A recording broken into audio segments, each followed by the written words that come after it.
Hi, hello, ఎలా ఉన్నారు? ఎలా ఉంటారులే. మంచి మంచి దేవుడు అవకాశాలు ఇస్తే అన్నీ కాళ్ళదండుకొని ఎలా ఉంటారు?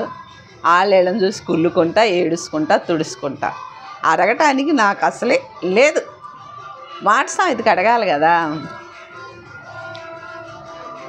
అన్నీ ఉండేవాళ్ళే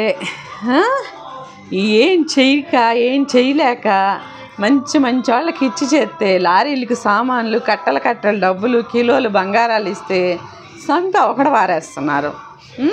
వదిలేసి వెళ్ళిపోతున్నారు. పోలీస్ స్టేషన్లు చుట్టూ తిరుగుతున్నారు. అవన్నీ వదిలేసి మనం ఏమి ఇవ్వకుండానే మన కాళ్ళకాడికి వచ్చి మనం వాళ్ళకి కావాలనుకొని చేసుకుంటే అది లేదు ఇది లేదని పేర్లు పెట్టే వాళ్ళని ఎంత మూర్ఖులు అంటారో తెలుసా? ఏమో మీకేం అర్థమవుతుందో, నాకైతే అదే అర్థమవుతుంది. ఎందుకో తెలుసా?